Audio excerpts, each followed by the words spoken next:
Il est là, ils sont là. La liste des convoqués du Portugal pour le mondial vient de sortir. On va pas s'éterniser, vous l'avez vu. Dépasser la quarantaine et quelle longévité, Cristiano Ronaldo disputera bel et bien son 6e mondial. Vis-à-vis de son leadership, de son expérience, mais également de sa capacité de finition, qui fait très clairement aujourd'hui de lui encore le meilleur buteur de cette sélection. Sa présence était tout simplement primordiale, bien qu'il ait le cas pour un grand nombre de joueurs de cette liste. Au poste de gardien, on va retrouver José, Rui et Ricardo. Au poste de défenseur, et c'est là qu'on voit que ça commence à être chargé, mais surtout bien fourni.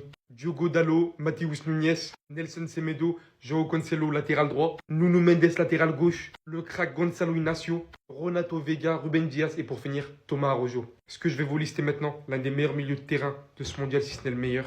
Ruben Neves, Samuel Costa, João Neves, Vitinha, Bruno Fernandes, Bernardo Silva.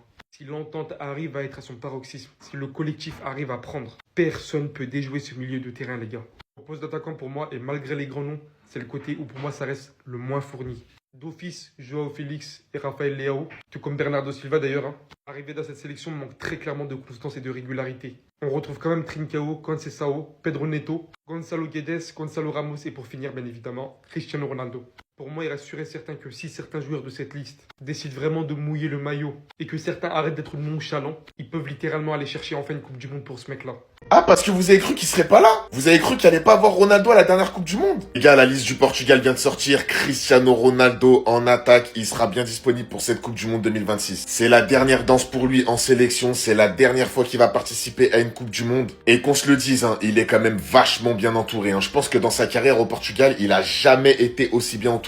Vitinha, João Neves, Nuno Mendes, Bruno Fernandes qui a égalé Kevin De Bruyne il n'y a pas si longtemps que ça. Alors après, titulaire ou pas titulaire, ça va faire vraiment débat au niveau de la communauté football. Il y en a, ils vont le mettre carrément sur le banc. Il y en a, ils l'auraient même pas pris. Il y en a, ils disent qu'il est titulaire à 100%. Record absolu, Ronaldo devient le premier joueur de l'histoire à disputer 6 fois la Coupe du Monde. Lionel Messi va égaler ce record lui aussi dans quelques jours, au moment où il sera pris par l'Argentine. Non les gars, moi franchement pour donner mon avis, je pense que le Portugal a son mot à dire dans cette Coupe du Monde. Il y a une très belle génération. Ils ont quand même gagné la Ligue des Nations il n'y a pas si longtemps que ça. C'est une équipe qui commence à être soudée avec des joueurs très talentueux. Maintenant CR7 pour moi, il va devoir accepter de temps en temps, s'il est pas bon, de laisser sa place. Il peut rentrer à la 60e, il peut commencer titulaire, c'est pas un souci. Mais tant qu'il impacte pas le collectif, moi ça me va. Parce que si on a un Ronaldo titulaire tous les matchs et le Portugal est pas bon, ça va commencer à dire que voilà, il est finito, tout ça et ce sera normal.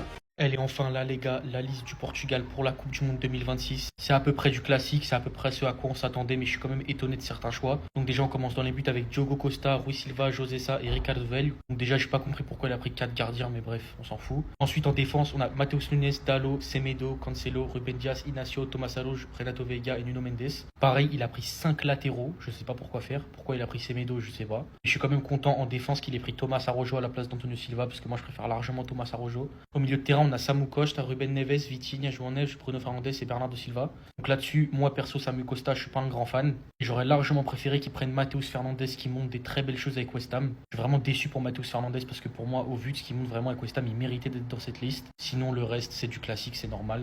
Et devant, Rafael Leao, Conceição, Pedro Neto, Trincão, João Félix, Gonçalo Guedes, Gonçalo Ramos et Ronaldo. Alors bien évidemment, je suis déçu, il n'y a pas Eli Kroupi Junior, mais on va dire qu'on s'y attendait un petit peu. Également pas de Ricardo Horta, pas de Paulinho, mais sinon c'est du classique. Je suis quand même un peu déçu qu'il ait pris Gonçalo Guedes parce que pour moi, il a absolument pas le niveau. Il l'a montré pendant les matchs amicaux. Certes, il montre des bonnes choses en Liga, mais moi je suis pas convaincu, pour moi, il a rien à faire là. Mais bref, sinon la liste c'est du classique, c'est ce à quoi on s'attendait. N'hésitez pas à donner vos avis dans les commentaires, qui vous auriez pris, qui vous aurez pas pris, et on s'attrape à la Coupe du Monde.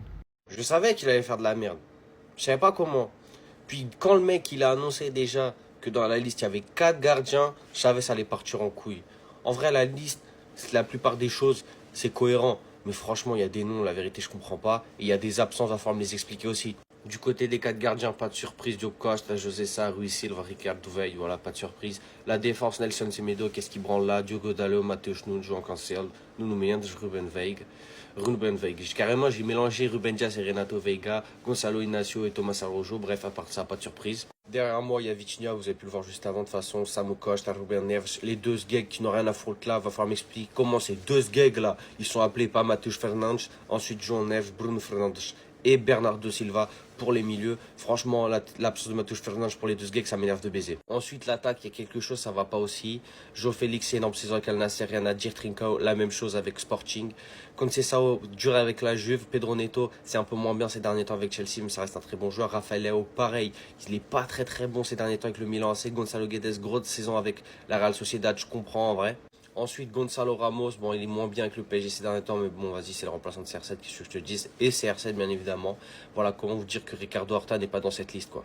Le football est terminé, les gars. Après cette Coupe du Monde, le football est terminé, le frère. C'est la last dance pour CR7, pour Messi et pour le Ney. Et maintenant que je prends davantage de recul, les gars, en fait, j'avais même pas réalisé que plus aucun des trois joue en Europe déjà. Plus aucun des trois ne joue en Europe, et ça depuis quand même un moment. Enfin bon, c'est quand même un tapis, mais j'avoue, j'avais pas tant remarqué que ça au final. Malgré tout, ils pouvaient encore se retrouver à la Coupe du Monde. Et là, désormais, c'est la last dance pour les trois. Après ça, c'est la fin de toute une ère. L'ère qui nous a lancé dans le football prendra fin, les frères. On est né, on n'est pas né, mais on a surtout grandi avec CR7 et Messi. Le Ney, les gars, nous a tous fait genre passer un step dans notre football. T'as vu, moi, quand j'ai découvert le Ney, les gars, ma vision du football, elle a changé.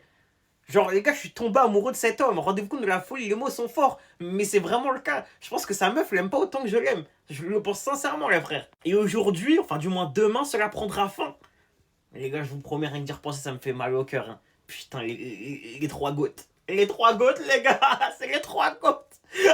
J'ai limite envie de verser une larme. On aura les trois légendes à la Coupe du Monde. Mais lequel de ces trois phénomènes, lequel de ces trois monstres, lequel de ces trois idoles de toutes nos générations, lequel va faire la meilleure Coupe du Monde? Parce que les gars, soyez-en sûrs, hein, c'est la dernière Coupe du Monde de Cristiano, c'est la dernière Coupe du Monde de Messi, c'est la dernière Coupe du Monde de Neymar. Le meilleur des trois en Coupe du Monde, on sait tous c'est qui, il a marqué l'histoire de la compétition, il a les 2 fois en finale, le grand Lionel Messi. Cristiano Ronaldo, c'est un peu plus compliqué en Coupe du Monde.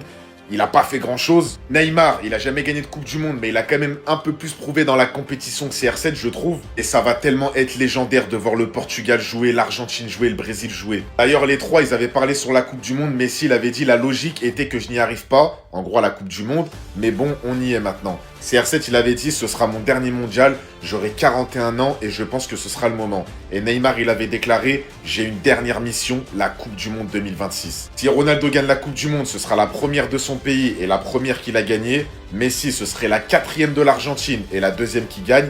Et Neymar, ce serait la première de sa part et ce serait la 6e du Brésil.